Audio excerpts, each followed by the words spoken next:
John Silence Radio. Amigos de John Silence Radio, muy buenas tardes, buenos días, buenas noches. Ay, es que quisiera encontrar una palabra que pudiera decir muy buenas. Pues voy a decir buenas, ¿no? Buenas, ¿cómo están? No, es que no me gusta buenas, suena como gramaticalmente incorrecto, ¿no? ¿Buenas qué? Buenas las tenga usted.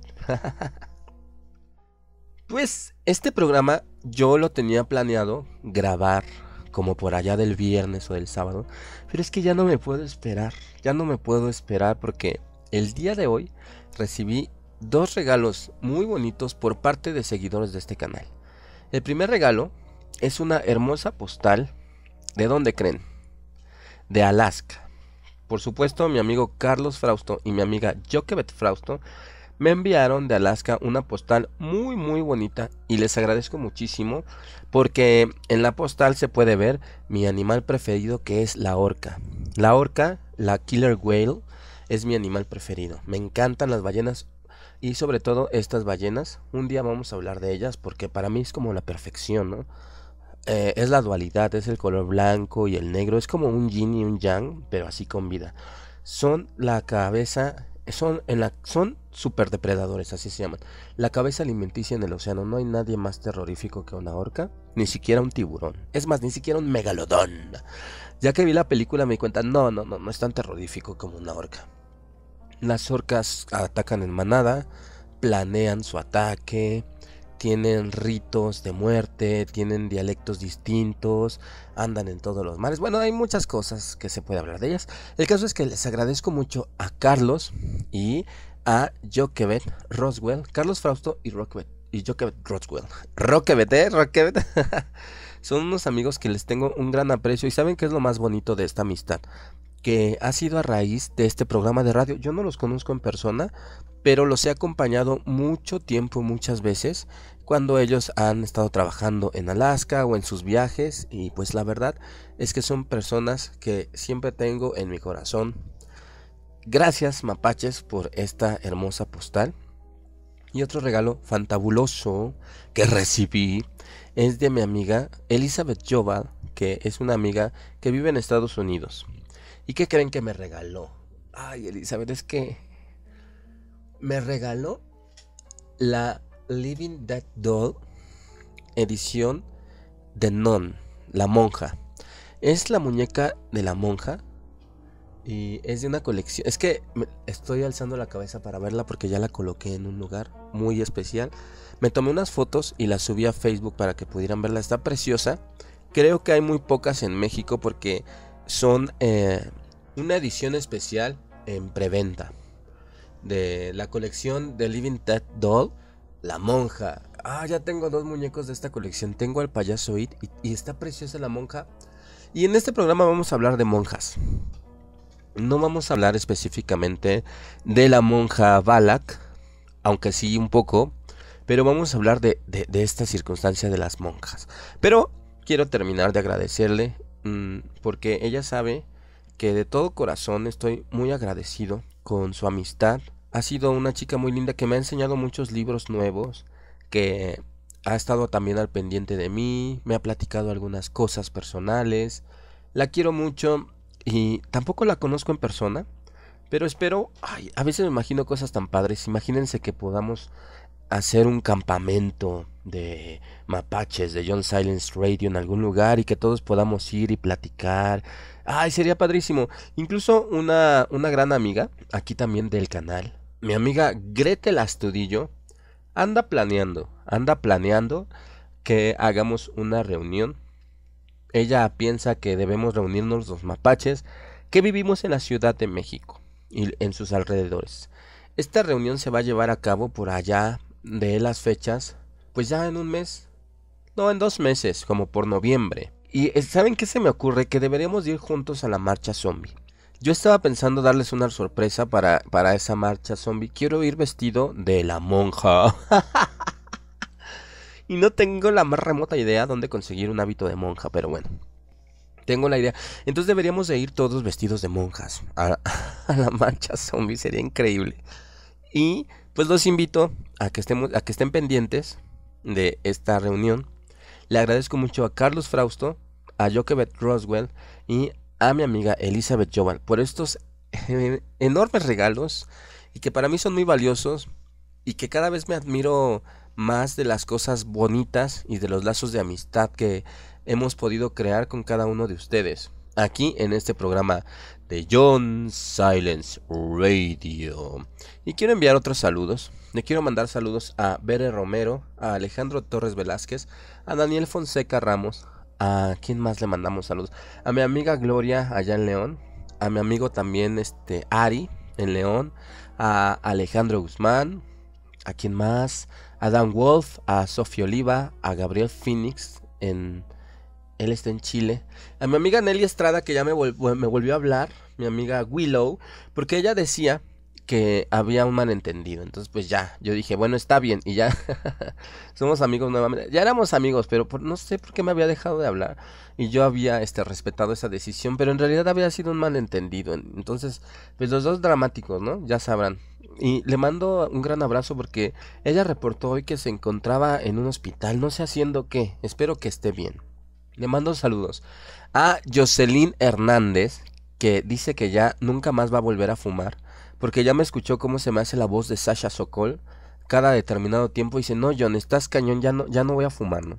Le mando saludos al rey, al dios de las películas Héctor Galvez Elizalde, por supuesto a Bastet Lexi, que le gusta mucho escuchar en domingo nuestros audios, a Carlos de Polaris, a Gretel, pues es la chica que anda coordinando toda esta salida, a mi queridísima amiga Sea Breeze, también a Abraham García Guzmán, a David Sánchez, que siempre nos escucha desde Paraguay, que es así un chico así fortachón, poderoso, que dice, John, aquí estoy saludando desde Paraguay, a Jonathan Baena, a Luis Eduardo Lalo, a Seventh Sue, a No Name, a Ari Reyes, que también le encanta nuestro canal, a Crazy Production, a Andrés Duarte, que me manda al psiquiatra, me dice, John, ve al psiquiatra, está bien, a Animbet, a Chris Sánchez Pérez, a ¿quién más? A Todd Doceavo, que él dice que siempre le gusta escucharnos, a Javier Gastelum Castruita, a Lunita Lunar, a Alfonso Chen, a Ari Reyes, a Edo33, que es mi gran hermano cósmico, a Tacho Uchiha, ¿qué es eso Tacho Uchiha? Y bueno, también a mis amigos de Colombia, que también ella, mi amiga de Colombia siempre nos está mandando saludos. Nada más y nada menos que nuestra amiga Galadriel de Saint-Exupéry, que me comenta en Facebook cuando vio el juguete de la monja que me regaló Elizabeth. Genial, John Silence.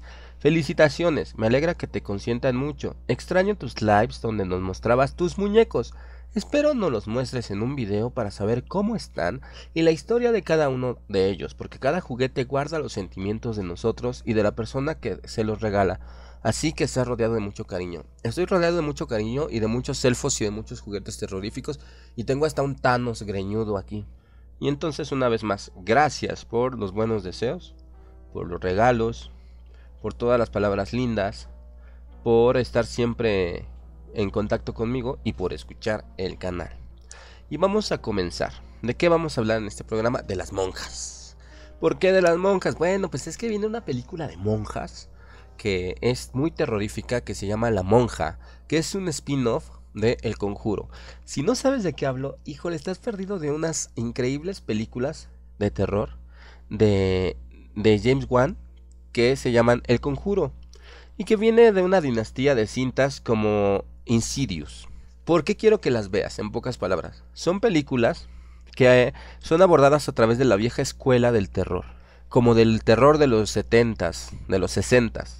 Así son filmadas, así es el prototipo de la filmación y además así también son las tomas, la fotografía, el guión, la música, la ambientación. Bueno, son cintas de verdad exquisitas. Y si quieres comprender los orígenes de la monja, pues te recomiendo que veas El Conjuro 2, que es la que está completamente emparentada a este spin-off. Recuerden que un spin-off es una historia que sale de otra historia, pero en este spin-off nos van a contar las raíces y el origen de la monja. Esta monja terrible y perversa que sale con una cara de malvada, que en realidad no es una monja, es un demonio llamado Balak. y que es real, ¿eh? Y si ustedes buscan, googlean, investigan, Balak es un demonio real. Y se basaron en él para hacer estas cintas. ¿Y por qué las monjas? No sé cómo empezar a abordar el tema. Para mí, las monjas siempre, o el concepto de una monja, siempre me ha llamado mucho la atención. Creo que si hubiera sido mujer, tal vez hubiera sido una monja. ¿Por qué? Más allá de que tú te imagines que las monjas siempre están rezando en un convento, como hicieron los españoles, como paréntesis cultural, que arruinaron el spot televisivo de la monja. No sé si han visto los spots que están en internet. Hay uno que está doblado al castellano. Hay amigos españoles porque hacen cosas chistosas. Los quiero mucho y les mando un gran abrazo, pero hace cuenta que está empezando el spot y dicen, en un convento ocurren sucesos. Y así ya saben cómo son los spots, ¿no? Y de repente no sé por qué pasan una escena que sale una fila de monjas casi corriendo y gritando, ¡Santa María! ¡Santa María! Y estoy seguro que en el original no es así. Entonces mis amigos españoles le dieron una acentuación muy chistosa a esa escena porque salen las monjas persinándose así, ¡Santa María! Y cuando yo lo vi me dio mucha risa porque no me imagino esa escena. Pero bueno, como paréntesis cultural. Entonces les sigo contando. Para mí, el ser monja se resume en algo. Una mujer que decide eh, usar su vida para servir. Fuera del contexto religioso, fuera de la orden, de las carmelitas descalzas, de las jesuitas, de la orden que quieras de las monjas. Obviamente es un concepto religioso católico. Se supone que las monjas son como la esposa de Cristo y son mujeres que deciden vivir en un convento sin lujos, sin pertenencias y utilizando su vida para servir, ¿no? Para servir a Dios y para servir a los hermanos y a la humanidad. Pero véanlo así como yo les estoy tratando de enseñar. Las mujeres siempre tienen eso en su alma. Son, no todas, como siempre, no puedes decir que todas. Hay mujeres malvadas como las feminazis. Pero las mujeres tienen eso bonito en su alma, que quieren servir. Tú ve cómo es tu abuelita, así, vas a su casa y mijo, ya te hice de comer, ¿qué más quieres, mijo? A ver, déjame, te mido la espalda para hacerte un chalequito. Así son bien lindas, ¿no? Entonces, a lo mejor, pues, por una cuestión cultural, la cual las ha mantenido en, ahora sí que en la esquina, de que les han dicho que ellas tienen que ser así, ¿no? Que no es correcto, o sea, hombres y mujeres somos iguales, y tanto debe servir uno como debe servir el otro, y como ambos tenemos los mismos derechos y las mismas obligaciones, pero pues la cuestión cultural ha mantenido a las mujeres al margen de muchas cosas. Hasta hace apenas algunas décadas ellas pueden votar, por ejemplo, en algunos países. Sin embargo, es muy bonito que de todas formas, sin verlo desde el punto de vista como el trágico resultado del patriarcado, no, las mujeres son lindas, ellas siempre quieren ayudar y son muy tenaces y son muy capaces de todo, así como los hombres, pero hablarlo de las mujeres a lo mejor suena un poquito más espectacular porque algunas veces se han relacionado a debilidad y no, son muy fuertes. Y a mí me encanta la idea de un grupo de mujeres que viven en un lugar juntas y que se meten en una bola de líos y de problemas y de circunstancias divertidas y de aventuras con tal de sacar adelante algo que se les ocurrió. Unos niños de la calle, un orfanato, que van a construir una escuela, que van a ayudar a los enfermos, no sé qué se les ocurra, pero se confabulan, hacen locuras, venden rompope, hacen galletas, hacen un ejército de salvación con unos niños que cantan villancicos en Navidad y órale, vamos para la calle. Entonces, el hecho de ser monja a mí se me hace algo increíble, algo magnífico, que haya un sentimiento tan bonito de una mujer que diga quiero entregar mi vida para servir a los demás y que se meta a una aventura y toda su vida es una aventura. Yo conozco monjas, por eso lo estoy diciendo. Yo sé, como en todo, que hay madres superioras y monjas malvadas, como la hermana Jude, por ejemplo, de American Horror Story, ¿no? Hay monjas malas, ¿no? Como Balak, por ejemplo, como Balak. Pero yo he conocido muy buenas monjas, muy buena onda. Entonces, ahorita, después de estos comerciales, les voy a contar.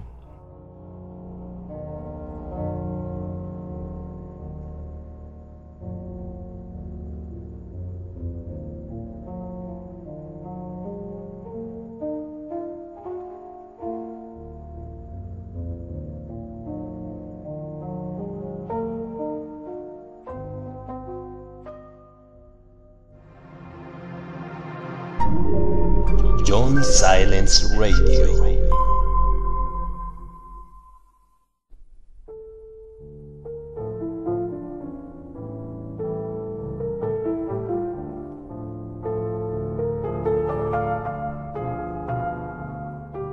Pues recapitulando, estamos de regreso.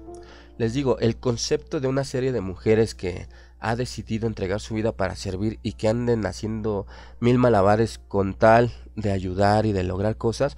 Las monjas han ido a las guerras, han trabajado en hospitales, han estado con los soldados, han estado con los niños huérfanos, han estado en epidemias. Hace poco hubo una epidemia de ébola donde murieron muchas monjas porque fueron a ayudar. O sea, no lo vemos. Pasan los siglos, no lo vemos. Pasan los milenios. Y las monjas siguen ahí. Desde la Edad Media, desde... Déjate tú Cristo y las cosas religiosas. No, son mujeres que quieren ayudar. Les vale, o sea, ellas quieren ayudar. Llega un punto en que son tantos problemas y tantas cosas que el concepto más que ser monja es un humano servil, un humano siervo, un humano que va a hacer algo para mejorar. Además, ellas están libres de muchas cosas, como por ejemplo del capitalismo. Yo tengo una amiga monja a la cual le quise regalar una chamarra y me dijo, no me des nada, no lo puedo recibir. Entonces es muy bonito porque las monjas viven al día. Si este día te tocó, si estos 2 meses te toca irte a tal iglesia y ayudar a unos niños y ver de dónde sacas recursos para comprar unos cuadernos, órale, te embarcas esa aventura. Y la siguiente aventura, ¿qué crees? Que ahora tenemos que ayudar a estos enfermos, vamos a dividirnos, tú con tal, yo con tal, vamos a hacerlos sentir bien, vamos a leer, vamos a ir a visitarlos, ¿qué te parece? Órale, otra aventura, y ahí van. Y todo con tal de servir a los demás. Eso, les reitero, fuera de religión, fuera de que son las esposas de Cristo, o sea, fuera de eso, son mujeres que viven para ayudar a los demás. Es algo muy invaluable. Y yo por eso las admiro. Y por eso hubiera querido ser monja. Porque además siento que es súper divertido. A lo mejor porque he visto muchas películas donde salen monjas haciendo locuras. Por ejemplo la de Cambio de Hábito, que sale Guppy Gulliver. O las de la India María, que son muy divertidas. O por ahí hubo alguna otra película donde una espía se hace pasar por una monja. Una película mexicana, me parece. Primero la hizo una actriz muy importante, que me parece que fue de la dinastía de Alejandra Guzmán. ¿Cómo se llama esta actriz? Silvia Pinal, cuando era joven. Y después esta película la hizo Lucero. Muy divertida, de una monja que anda... Bueno, de una espía que se hace pasar por monja y que al final decide quedarse como monja porque le encanta el relajo de las monjas. Cambio de hábito. Tenemos monjas malvadas, ya les dije, como la de American Horror Story.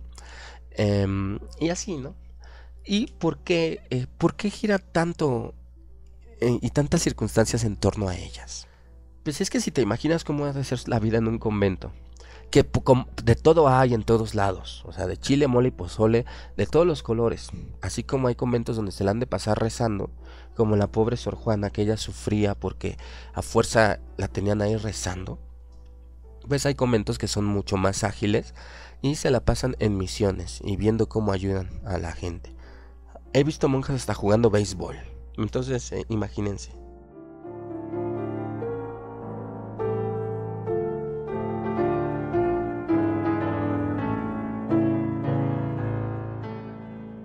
Mi primer acercamiento con ellas fue cuando yo entré a estudiar a la primaria. Cuando yo entré a primer año de primaria, entré a una escuela de monjas. Estuve en primero y en segundo año en una escuela de monjas. Era muy extraño porque pues yo no las veía como buenas, o sea, yo las veía muy estrictas. Incluso yo soy zurdo y ellas pues me querían obligar a escribir con la derecha porque no querían que fuera zurdo. Total que mi papá se molestó y me mandó a hacer un pupitre para zurdos, porque el pretexto de ellas es que yo no podía escribir bien en el pupitre. Entonces mi papá me mandó a hacer un pupitre para zurdos, pero al final pues solo duré 2 años en esa primaria porque pues eran muy estrictas, pero aún así yo estuve en cuadro de honor. Me tenían mucho aprecio porque era un buen estudiante.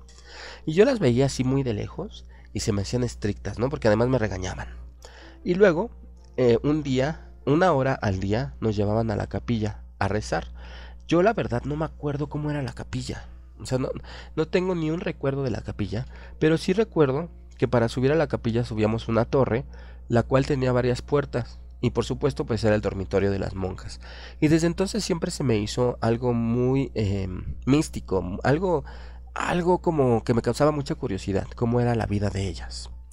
Recuerdo que también en ese año que estuve, en esos 2 años que estuve en la escuela, ellas celebraban el Halloween, o sea, no sé qué tiene que ver una cosa con la otra. Bueno, el Día de Muertos, pero a todos los niños de la escuela nos disfrazaban de monstruos y salíamos a la colonia a hacer un desfile. Entonces era súper creepy porque pues ellas eran monjas, ellas no tenían que promover eso, ¿no? Pero lo hacían. Y para colmo, yo recuerdo que en una de, en una de esas festividades a mí me disfrazaron de el monje loco. Ustedes ahora les causa gracia porque el monje loco es un personaje de Eugenio Derbez, de un cómico que no tiene gracia en México, que a mí no me gusta. Pero bueno, ese cómico hizo al Longe Moco, así se llamó. Pero en realidad el monje loco antes era un personaje muy terrorífico que surgió por allá de los años 50, 60 de una radionovela de, que narraba la historia de un monje loco. Entonces imagínense, si a ustedes les gusta este canal por sus radionovelas, pues sí, allá en esa época en México eran muy famosas las radionovelas. Y en la radio, en la noche, pasaban esta historia del monje loco. Entonces era un personaje muy recurrente dentro de la cultura popular mexicana. Y a mí me disfrazaron del monje loco. Que por cierto no estuve muy a favor, porque yo quería que me disfrazaran del monstruo de la Laguna Verde. Fíjense, yo ya iba en primaria, en primero de primaria, y yo ya tenía claro cuáles eran los monstruos clásicos. Que es el vampiro, el hombre lobo, el monstruo de la Laguna Verde, Frankenstein y, por supuesto, la bruja, ¿no? Los monstruos clásicos. Y yo ya los tenía así en claro, yo quería ser el monstruo de la Laguna Verde, incluso yo me imaginaba cómo iba caminando por la calle y espantaba a las personas vestidos del monstruo de la Laguna Verde y terminé disfrazado del monje loco. Me causó mucha controversia, estaba un poco triste, pero pues ya, ahí iba caminando en ese desfile del Día de Muertos. De una escuela católica, vean nomás. Por eso les digo que yo ya no me esfuerzo en tratar de darle orden a las cosas. Las cosas son como deben ser y como son, ¿no? Así todas torcidas y caóticas, porque la naturaleza es caótica. Y pues continuando mi experiencia con las monjas. Esa fue mi primera experiencia. Pasaron algunos años, yo terminé la primaria. Pues veía las películas de la India María, de Sor Tequila, de la Madrecita, muy divertidas todas. Una monja muy locochona, la India María. O locochona, ¿eh? Ahí están en YouTube, búsquenlas. Sor Tequila y la Madrecita. Creo que me gusta más la película de la Madrecita que Sor Tequila. Ambas de la India María, que es una gran cómico. Bueno, era, porque ella ya murió, pero una comediante increíble aquí en México. Pues ya crecí con películas de terror mexicanas. También antes existía aquí en México un libro, una historieta que se llamaba Tradiciones y Leyendas de la Colonia. Esta historieta eran dibujos muy parecidos a los de Yolanda Vargas Dolce. Si alguien conoce a Yolanda Vargas Dolce, sabrá que dentro de los cómics mexicanos, de las historietas mexicanas, ella fue muy famosa porque ella inventó Gabriel y Gabriela, Rubí, Teresa, El pecado de Oyuki. Ella inventó muchas historias que después se hicieron telenovela, pero en la década de los 70s, de los 60s, fueron cómics, fueron como historietas. Y ella tenía una forma muy particular de dibujar. En esos cuentitos que eran como de color, como cafecitos, ¿no? Así como sepia. Y así eran estos dibujos de Tradiciones y Leyendas de la Colonia. Eran muy divertidos. Ustedes pueden buscar en internet los números. La revista la han escaneado y está en la red. Está muy padre porque hay hasta blogs completos de estos PDFs donde ustedes pueden ver historias de la colonia en México. Y yo leía eso cuando iba en la primaria y me lo compraba mi mamá, así que ya se imaginarán por qué yo soy John Silence, ¿no? Lo más padre de eso es que Tradiciones y Leyendas de la Colonia siempre había leyendas de monjas. La monja quemada, la monja ahorcada, la monja alférez. Y aquí en México hay muchas leyendas de la colonia sobre monjas. Si ustedes no conocen la Ciudad de México, es una ciudad increíblemente colonial, donde se vivieron muchas historias antes, durante y después de la conquista española. Muy padres historias, muy terroríficas. En Guanajuato también hay leyendas de monjas. Y bueno, por todos lados hay historias de monjas. Incluso cuando yo iba en esa primaria de monjas, se decía que una monja se aparecía. Yo iba en primero de primaria y yo ya andaba investigando el misterio de la monja que se aparecía. Así que ya comprenderán por qué para mí es tan importante la película que se va a estrenar de James Wan en un par de semanas de la monja, ¿no?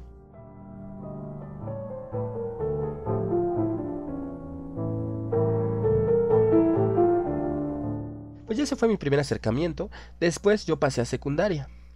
Y yo me fui de pinta como 30 veces en la secundaria. Pero, oh, John Silence, eres un friki. ¿Pero por qué? Pues porque yo me iba de pinta al centro de la ciudad y me gustaba meterme a los museos con mi mejor amigo de la infancia, que hasta hace algunos días nos hablábamos. Ahorita está molesto conmigo, pero pues le mando saludos. Supongo que pasará su berrinche y volveremos a ser amigos. Yo lo quiero mucho, se llama Héctor. Lo conozco desde la secundaria y con él me iba de pinta. Y nos íbamos al centro, nos metíamos a los museos, nos metíamos a las iglesias, nos encantaba andar caminando por la ciudad. Nos encantaba, nosotros somos amantes de la Ciudad de México. Y nos íbamos de pinta, y un día se nos ocurrió meternos a la catedral. Oh, John Silence, eres un friki. No, porque yo no me metí a la catedral a rezar. O sea, a mí siempre se me hizo un lugar enigmático y como muy gótico y como muy oscuro. Entonces yo me metía porque me daba esa sensación, ¿no? Y pues ya nos metimos a la catedral y había una puerta abierta. Y dijimos, ya vamos a meternos a ver hasta dónde nos lleva. Y ahí vamos de locos a meternos a esa puerta y empezamos a caminar por muchos lugares dentro de la catedral, que por supuesto no eran accesibles al público, pero ahí andábamos y no nos veía nadie, pues ahí. Y llegamos a un cuarto donde había una monja cosiendo en una máquina. Estaba haciendo unos vestidos para los santos que había ahí en la catedral. Esta monja le mando un saludo. Por supuesto, no creo que esté escuchando mi programa, pero se llama Julia Carmona. Yo la conocí cuando yo era muy adolescente en la secundaria y viví muchas cosas muy bonitas con ella, porque esa vez que la encontramos ahí, ella nos preguntó, no nos regañó, nos dijo, ¿qué están haciendo aquí? Y ya le contamos y dice, bueno, vengan, les voy a enseñar. Y wow, en vez de corrernos y regañarnos, nos enseñó el lugar. Después con el tiempo la seguí frecuentando, ella tenía un grupo de jóvenes, yo fui con ella. Yo en ese entonces, como hasta ahora, era la oveja negra y era rebelde de Dios. Y yo escribía poemas. Y escribía poemas de reproche a Dios, yo según, en la secundaria. Entonces yo se los enseñaba a Julia y Julia los leía con mucha atención y me decía, están muy bonitos. Entonces Julia me encantaba porque en vez de castigarme, de regañarme, me entendía y aprobaba las cosas que decía o le daba un valor y me hacía sentir importante.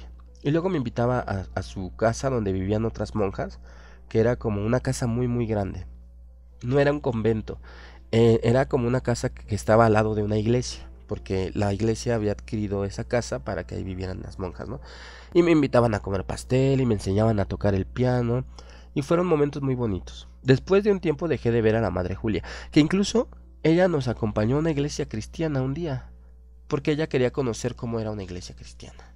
Bueno, fue el show con la Madre Julia. Y la hermana Julia, es que yo no le decía madre, le decía hermana. Pero bueno, es que ella me conoció en todos mis desastres de adolescente. Yo me metí en muchos problemas en la adolescencia. No era adicto a nada, no era violento, no estaba loco en ese aspecto, pero sí me metí en muchos problemas existenciales y me salía de mi casa y me puse a investigar ciencias ocultas y brujería y desde esos entonces yo he estado inmiscuido en todo eso, ¿no? Y ella lo sabía y nunca me regañaba ni nada, me decía nada más, me hablaba de Dios, pero nunca negaba lo que yo hacía. Y aprendí muchas cosas buenas de Julia. Hasta hace poco me la encontré, fíjense, hace un par de meses me la encontré en el centro histórico de la Ciudad de México, por supuesto, y yo la invité a comer. Ya no pudimos vernos porque ella ya se fue a Canadá, se fue a una misión a Canadá después de vivir muchos años en México, porque ella no es mexicana, ella es española, y por algún motivo vivía en México. Y vivió aquí muchos años, como 20 años, y después, pues, ahora buscó nuevos horizontes y se fue a una misión a Canadá, donde van a levantar una iglesia para latinos, para hispanos. Me siento muy orgulloso, me siento muy contento de haber tenido esa convivencia con estas personas. Sé que no todas son buenas, que puede haber monjas malas, pero siempre he tenido un gran agradecimiento hacia ellas. Se me hacen mujeres increíbles. Y por supuesto acentuado por la cultura pop, que las películas que he visto y Guppy Gulliver cantando Follow Him frente a Carol Boctila en su película de Act 2, ¿no? También conocida como Cambio de Hábito. Muy divertida, muy recomendable esta película de, de Guppy Gulliver, donde se supone que ella era una cabaretera que era novia de un gángster y ella presencia un crimen, es pues directamente ella ve un crimen, entonces los policías la cubren y para mantenerla encubierta la llevan a un convento hasta que ella pueda dar su declaración para que esta persona pueda ser llevada a la cárcel, ¿no? Su exnovio de ella, que ella fue testigo que él mató a una persona. Y para que no la encontraran, pues van y la meten en un convento. Pero ella es cabaretera, ¿no? Y además es afroamericana. Entonces tiene una forma muy particular de ser. Y en el convento son muy estrictos. Pero al monseñor, o al guía, o al coordinador del convento, muy en contra de los deseos de la madre superiora, le permite a Guppy Gulliver, la madre Mary Clarence, le ponen Mary Clarence, le permite hacer pues que el coro de la iglesia mejore y entonces ella empieza a cantar gospel y se pone bien loca la situación y luego la castigan que no puede hablar y bueno, haya hasta majaderías, dice, es un desastre esa película pero me encanta, véanla, se llama Cambio de Hábito, hay dos, uno y dos. Y bueno, pues con esto termino de contarles mi acercamiento y la importancia que tiene para mí las monjas, regresando de este comercial, de estos comerciales, pues continuaré platicando.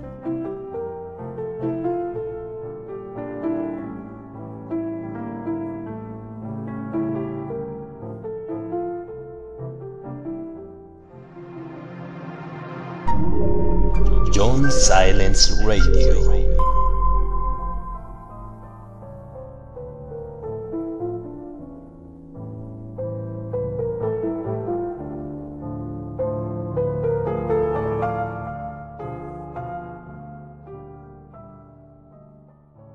Y pues sí, ahora sabrán por qué yo las admiro, por qué a mí me encantan.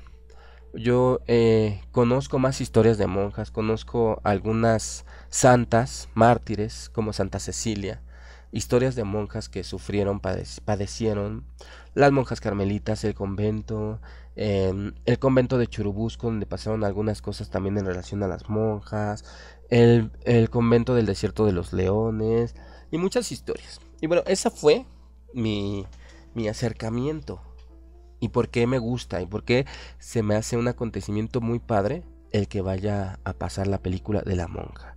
Se me hace que va a ser muy terrorífica porque pues a grosso modo parece que se trata de un demonio que comienza a pues a torturar y a inducir al suicidio a un grupo de monjas en un convento. Me parece que es en Rumania, se desarrolla en Rumania. Va a salir esta chica que hace el papel de Violet en American Horror Story y también va a salir Demián Bichir, un actor mexicano. Pero esta no es la primera vez que por algún motivo las monjas son tentadas por el demonio.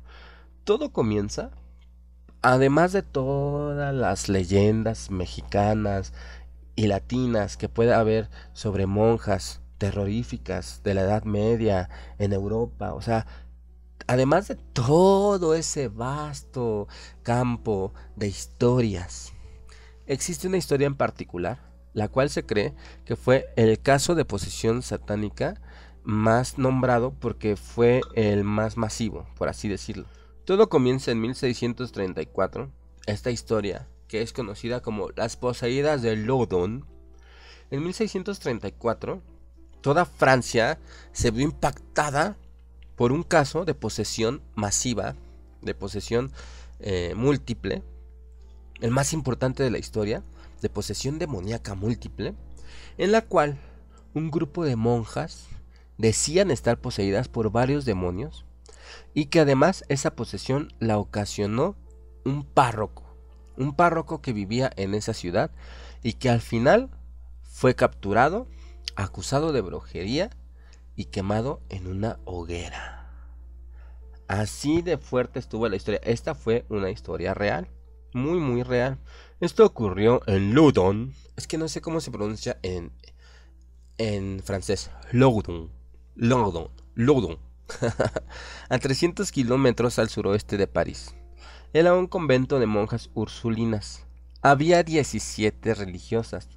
Todas eran muy jóvenes y habían sido enviadas a ese lugar porque en ese lugar había muchos protestantes. Entonces querían que la presencia del catolicismo fuera mayor.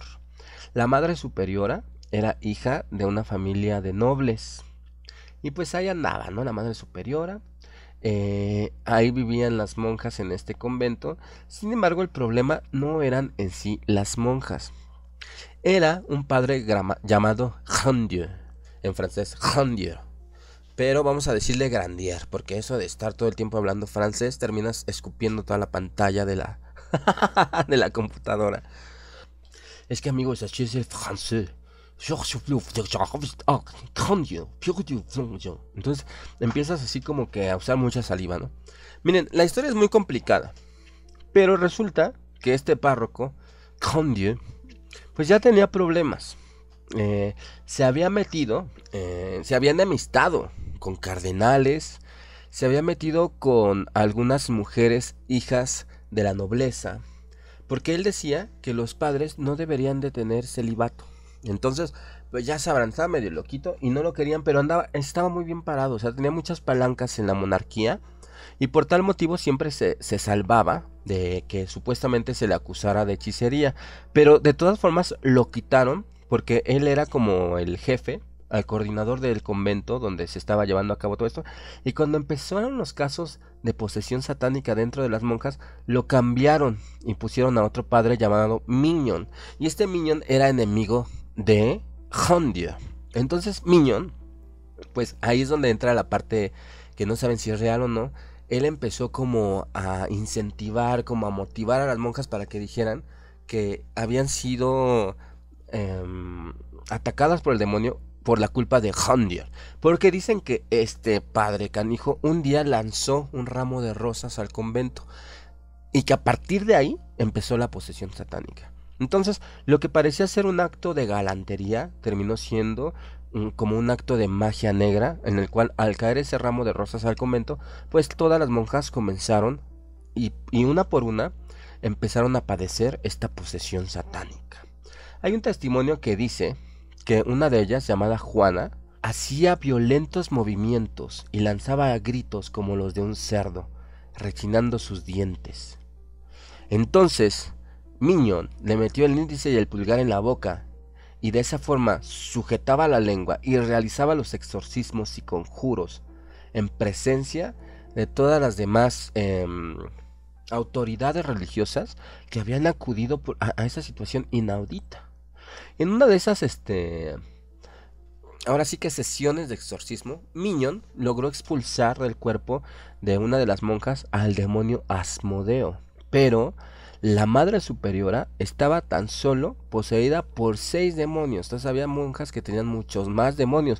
Lo peor de todo es que las monjas decían que el nombre de los demonios que las poseían era Zabulón, Issacarón, Leviatán, Baalam, Behemoth y muchos otros nombres demoníacos que, bueno, de repente la gente se sacaba de onda y decía, ¿cómo es posible que ellas estén diciendo esos nombres cuando ellas no tendrían por qué conocerlos, ¿no? Porque ellas son monjas.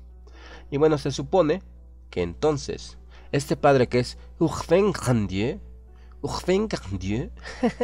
las embrujó lanzando este ramo de rosas, en el cual pues contenía el pacto con el diablo para que todas esas monjas fueran atacadas por el demonio. Y por tal motivo, pues todos los enemigos políticos y de la corte y de este señor Grandier, pues lo acusaron, movieron ahí sus influencias para que fuera acusado de brujería. Pero aún así, les digo que estaba bien parado el Grandier. Tenía un amigo que era arzobispo de Burdeos, era su gran amigo, y trató de salvarlo llegando a Loudun, otro francés, un juez que se llamaba Jean de Lavardemont. Jean de Lavardemont, un juez que traía el encargo de Gileo de arrasar el castillo de la ciudad e imponer la autoridad de la monarquía. O sea, lo que querían era tirar el castillo, tirar el monasterio, poner la monarquía y decir ya, fuera el relajo, ¿no? Pero, pues, el pueblo no estaba a favor de esa situación. Sin embargo, Grandier se puso del lado de esto y por tal motivo irritó aún más a los poderosos del lugar y bueno, terminó siendo acusado de brujería y comenzó el proceso. No fue tan fácil, les digo, porque ya había tenido un incidente anterior en el cual lo habían perdonado. El rey Luis XIII lo había perdonado, pero volvieron a abrir el caso, lo volvieron a arrestar. Y en ese tiempo pues se reanudaron nuevamente los exorcismos a las pobres monjas, que decían que hasta se desnudaban y se arrancaban los vestidos y gritaban y se contorsionaban. Y bueno, ahí era la locura en ese monasterio, ¿no? En ese convento. Tenían hasta marcas, aparecían en sus cuerpos símbolos así demoníacos, pentagramas y eran totalmente insensibles al dolor. Bueno, incluso la madre superiora Juana, que acuérdense que la madre superiora era hija de, de la nobleza, no de la gran nobleza, pero pues de la nobleza y más o menos. Entonces pues por eso causó más ruido esto, porque más gente se metió en esta circunstancia, se volvió de orden político. Fíjense, entonces empezó la locura, porque la madre Juana, endemoniada, acusó que Grandier tenía en su cuerpo, en la espalda y en varias partes de su cuerpo, símbolos ocultos, los cuales lo ayudaban a ser insensible. Entonces pues ya sabrán cómo son los de la Inquisición. Agarraron un estilete y se lo clavaban hasta el hueso para ver si efectivamente era o no insensible. Por supuesto que Grandier pues yo gritaba, ¿no? Así porque pues le dolía. Y pues finalmente ya por allá de 1664, en julio, se formó un tribunal, 12 jueces que finalmente encontraron todo tipo de acusaciones para poder sentenciar a Grandier a la hoguera. Recuerden que este era un padre, ¿eh? Y era acusado también de que tenía muchas mujeres, de que era todo un galán, de que era un don Juan. Y bueno, él dice, cuando él dijo: declaro solemnemente que nunca fui hechicero, ni cometí sacrilegio, ni conocí otra magia que la de la Biblia. Y por más que lo torturaron y todo, él siempre negó haber ocasionado que las monjas estuvieran posesionadas. Ni siquiera los tormentos que le golpearon tan fuerte, le apretaron las piernas tan terrible que le rompieron los huesos de la pierna, le impregnaron la camisa de azufre, lo llevaron a la plaza del mercado, abarrotada de público, lo ataron a un poste, le dijeron que lo iban a estrangular. Bueno, de todas formas siempre lo negó y fue quemado vivo. Y sus últimas palabras fueron: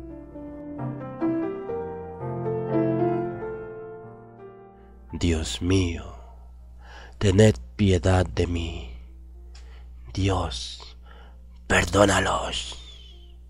Señor, perdonad a mis enemigos. Como ven, este hombre ahí en la hoguera se quemó, pobrecito.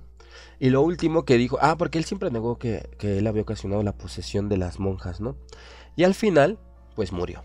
Y se creyó que iban a terminar los exorcismos, pero no. Dentro del convento de Loudun siguieron los exorcismos con las hermanas ursulinas, teniendo como principal protagonista la Madre Superiora en su relajo, la cual, fíjense, terminó volviéndose santa porque se supone que se le apareció San José y le tiró un aceite encima, porque ella ya estaba tan poseída que ya estaba muy enferma y se iba a morir.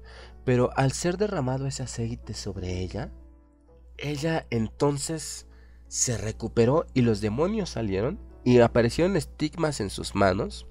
Y de pronto ella empezó una gira por todo París hasta llegar a la reina de Austria en 1642. Fíjense, se escribió hasta una autobiografía donde se narra todo lo que ella vivió después de su terrible tormento de haber sido poseída. Falleció y se volvió santa y ahora es enormemente popular. Y así terminó toda esta problemática de las poseídas de Loudun, la cual, pues ya saben, tuvo una repercusión en nuestra cultura pop muy grande, una repercusión muy grande, a tal grado de que surgieron muchas películas en relación a monjas poseídas. Tenemos una del 2005, tenemos una muy importante que se llama L'altro inferno, que es una película italiana. Tenemos una también, es que los italianos hacen películas increíbles de terror. Una que se llama Hermana Gertrude, Sur Omicidi, una que se llama Las monjas del convento, Love Letters of a Portuguese Nun, Hermana María, una película mexicana que se llama Hermana María, Satánico Pandemonium, La Sexorcista, ¿qué onda con ese nombre, no? Juliana, The Mask of the Red Dead, y por supuesto El Conjuro 2, donde es una de las películas más recientes y donde podemos ver la primera aparición de esta figura de la monja, que es Balak. ¿Quién es Balak? ¿Por qué es importante? Regresamos de estos comerciales.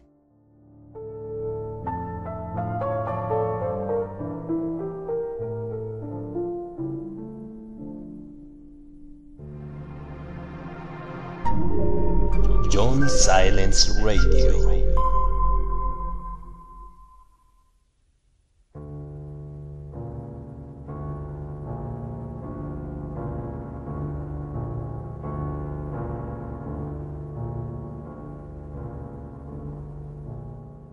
Pues miren, para que no se vayan en blanco, vamos a hablar un poquito de Balak, o también conocido como Bolak o Shamosh, que es uno de los grandes demonios infernales. Él es el presidente de lo absurdo, tiene varias legiones de demonios a su mando. Sirve para varias cosas mágicas, por ejemplo, para encontrar serpientes y para que los magos puedan controlarlas. También mucha gente lo ve porque él se aparece y la manera en que se manifiesta es de un pequeño muchacho, muy pobre, muy andrajoso, con alas de ángel, pero cabalgando un dragón de 2 cabezas. Esa es la imagen que le gusta tomar, está bien extraña, ¿no? Lo más importante de este ser demoníaco es que le gusta profanar el cuerpo de monjas y de padres. Busca el control de las personas, de esta clase de gente que son las que han sido llamadas para vivir en los conventos o cosas así. Entonces, pues se cree que es real y hasta la fecha, en el Vaticano y en el mundo, hay muchos casos de posesiones por Balak, los cuales están siendo ocultados por la iglesia. Esto es real, estos datos son reales. Yo no sé qué tan real es que es un expediente de un endemoniado, por ejemplo, que la iglesia lo tenga, pero sí es algo que se cree, es un demonio muy antiguo y que fue protagonista en la cinta del Conjuro 2. Bueno, en realidad fue antagonista. Y por supuesto, pues por eso es representado como una monja toda endemoniada, porque se supone que Balak le encanta ir y pervertir, torcer, maleficar, malignizar a todas estas criaturas que han deseado, a estos humanos que han deseado entregar su vida a Cristo. Es una historia real, sí existe, es un demonio real y por eso fue tomado para estas cintas y esta imagen de él pues es verdaderamente terrorífica. Si no lo han visto, pues sí, es muy muy terrorífico. Ha sido descrito y estudiado en libros de magia, pero no les voy a decir los libros de magia porque van a ir y los van a querer conseguir. Ajá. Pero hay un libro muy importante de magia donde hablan de él. Fíjense, aquí hay algo importante. El director del Conjuro 2, James Wan, se basó efectivamente en los verdaderos expedientes del matrimonio Warren. El matrimonio Warren también existió allá de los 70s. Ellos eran invitados incluso a programas de televisión donde definían y explicaban eventos paranormales que ellos estudiaban. Ellos realmente creen en los eventos paranormales y estas historias han sido basadas en sucesos que ellos reportaron como reales. Y cuando le preguntaron a Lorraine Warren, que es esta mujer que tiene poderes psíquicos para encontrar demonios, cuando le preguntaron cómo era esta criatura que espantaba a la niña Janet en la historia del Conjuro 2, de esta historia que se desarrolla en Inglaterra, pues Lorraine solo pudo decir que era una figura oscura y malévola que aparecía frente a ella con una capucha. Y de ahí pues él comenzó a atar cabos y a pensar que tal vez podía ser una monja. De ahí salió la imagen, la idea de la monja.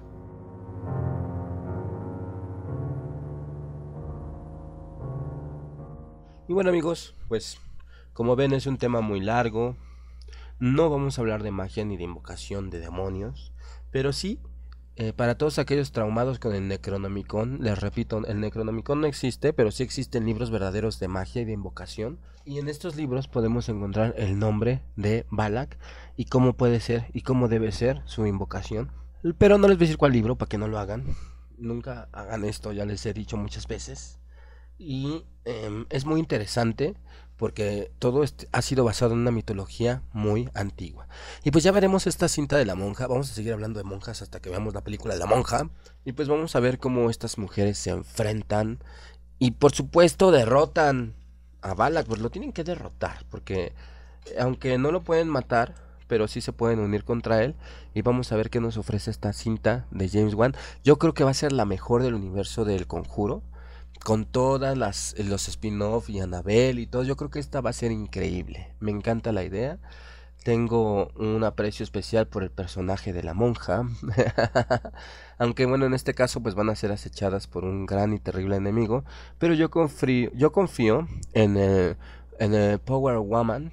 Y yo creo que ellas van a lograr contener o atacar o incluso vencer a esta criatura maligna que se especializa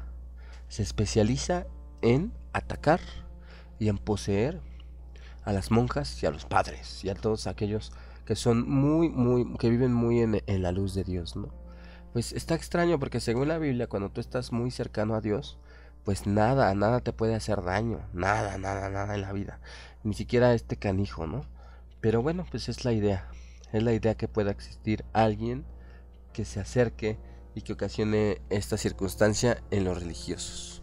Un verdadero demonio utilizado por la franquicia del Conjuro, el cual terminó siendo una Living Dead Doll. Esperemos que no esté endemoniada porque, híjoles, le van a dar pamba a mis elfos aquí. Porque pues mis elfos me cuidan, ¿eh? Y no, ellos no se detienen con una monja, no, se le van encima y la desgreñan.